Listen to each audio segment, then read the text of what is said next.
राम राम, राधे राधे। आशा करते सब लोग कुशल मंगल होंगे, आगे कुशल मंगल रहें आपके परिवार सहित। आइए आज एक गांव ले चलते हैं आपको। उस गांव में बारिश होती इतनी भयंकर कि सारा कुछ अस्त व्यस्त कर देता है। खेती बाड़ी, घर द्वार, लोग बह जाते हैं, कुछ दब के मर जाते हैं, कुछ पेड़ में ख़त्म हो जाते हैं। इतनी ज़्यादा घटना घटती है बारिश की। कुछ लोग बाहर चले जाते हैं। होते करते कुछ ठीक हुआ। फिर आदमी अपना अपना कोई जो बचे घर द्वार बनाए, अपना बसेरा करने लगे। एक परिवार में दो भाई रहते हैं। एक छोटी सी बच्ची को उन्होंने गोद ले लेते हैं। बहती हुई पानी मिलती है तो उनकी माँ रहती है, वो ला के अपने उसको पालन पोषण करती रहती है। जब पालन पोषण किया उसको धीरे धीरे वो बड़ी होती है। बड़ी होने के बाद अपना घर का सारा काम करती रहती है, माँ की सेवा, खाना बनाना, सब कुछ। क्योंकि उसको तो मालूम नहीं रहता कि हमारे माँ बाप नहीं है और पिता रहते नहीं, माँ ही रहती है। दो भाई रहते हैं।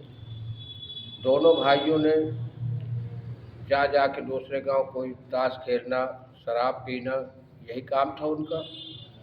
शाम के आ जाए, घर में खाना खाए, लेट जाए। माँ तो माँ ही होती है, वो किसी को कुछ बोलती नहीं कि बेटे हमारे चलो आज नहीं तो कल काम करेंगे। इसी तरीके धीरे धीरे चलता रहा प्रोग्राम। एक दिन माँ बोली कि मेरी तबीयत अस्वस्थ है बेटा, और लड़की रसोई में खाना बना रही थी। लड़की का नाम था रोशनी। तो रोशनी खाना बना रही थी। इधर माँ ने उनको बोला कि बेटा सुनो, बेटी को नहीं मालूम होना चाहिए कि ये जो है हम किसी वहाँ जंगल से ले आए थे, पानी में बह रही थी। इसको यही मालूम होना चाहिए तुम सगे भाई हो। तो उन्होंने कहा हाँ माता ठीक है।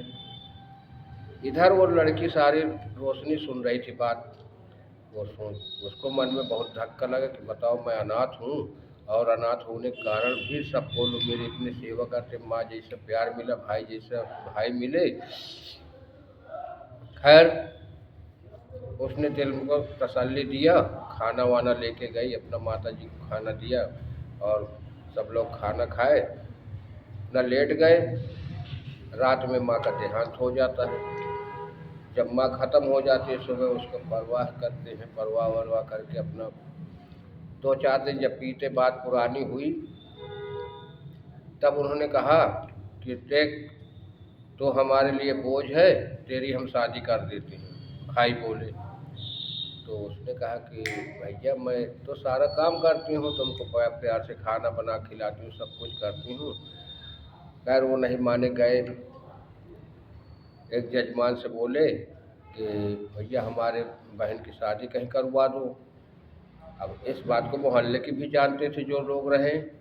तो लेडीज बोली कि ये तो सौतेली बहन है तुम्हारी। कहन हाँ हम शादी कर दें, कहीं चली जाए तो ठीक है। अब वो हफ्ता 15 दिन बाद गए उसके पास, फिर कहन भैया हो कोई लड़का मिला? कहीं जैसा भी हो, कमाता हो या नशेड़ी हो या न कमाता हो, जैसा भी हो हमको शादी कुल मिला करना है। उन्होंने कहा ऐसा कोई लड़का अभी तक तो नहीं मिला है।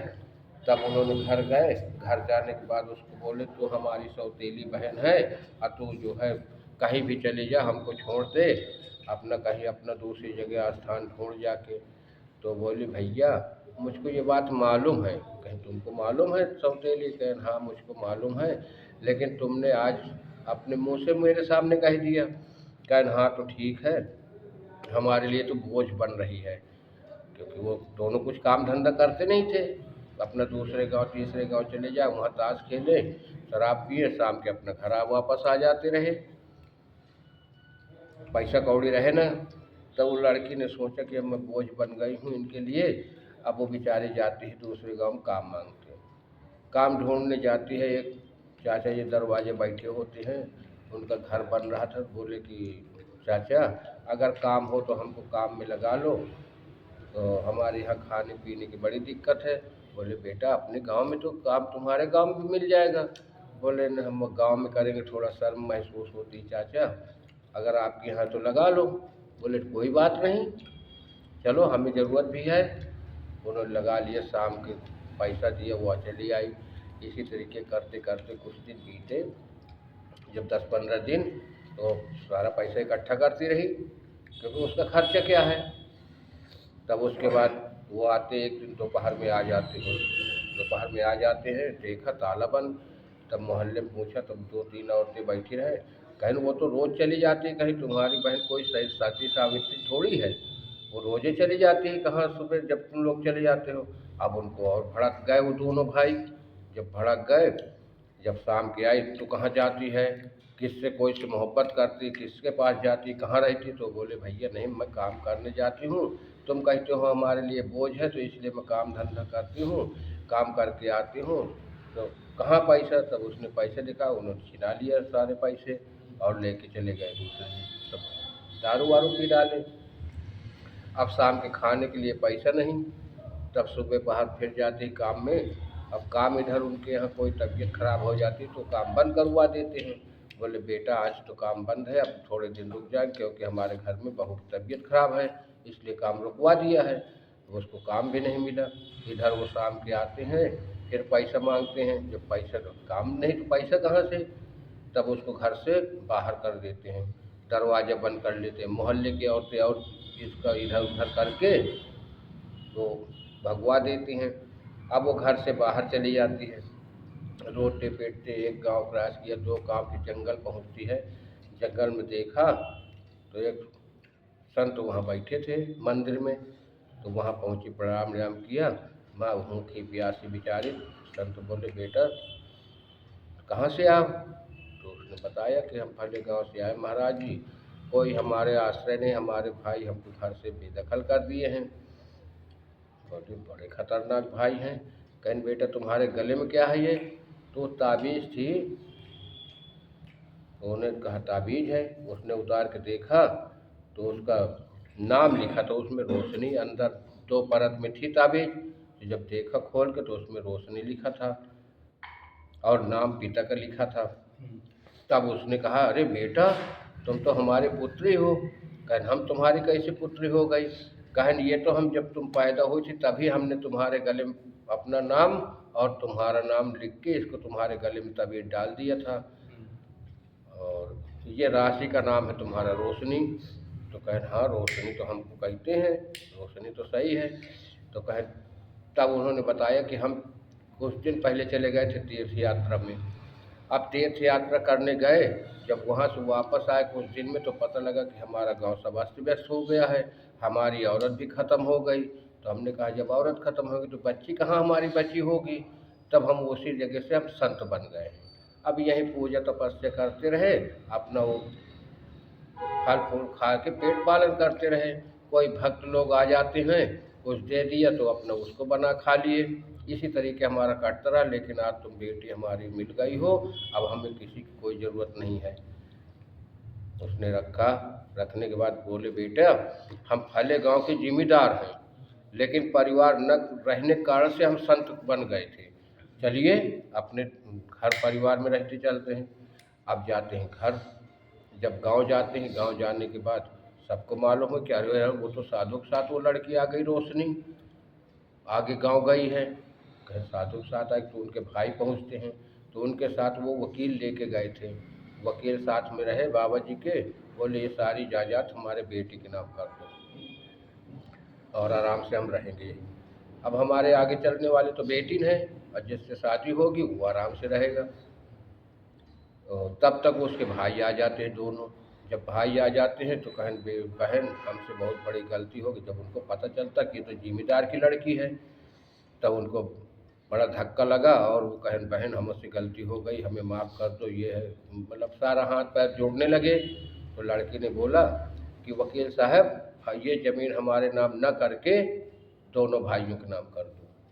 उन्हें दोनों भाई के नाम करवा मतलब बोल दिया। जब बोल दिया, बोलने के बाद उन्होंने कहा वकील साहब ठीक है तुम्हारे नाम हो गई।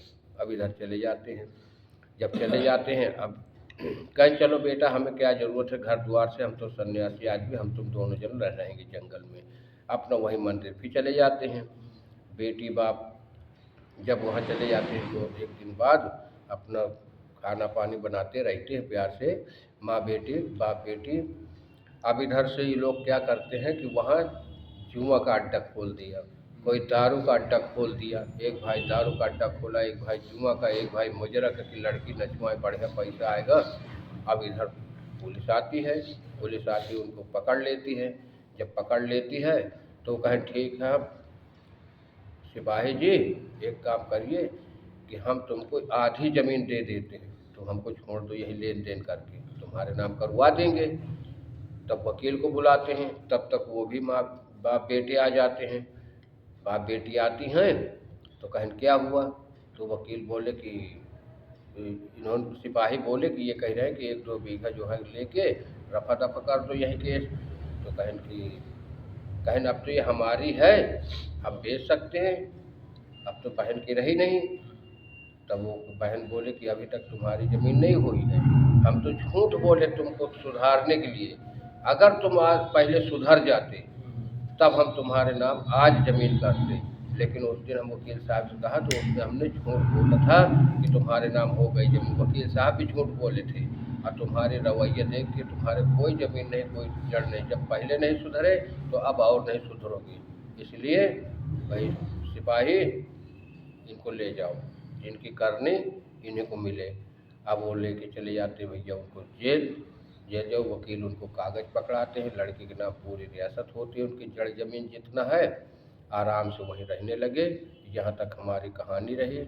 आगे फिर दूसरी कहानी के साथ मिलते हैं, तब तक के लिए राम राम, जय जय राम।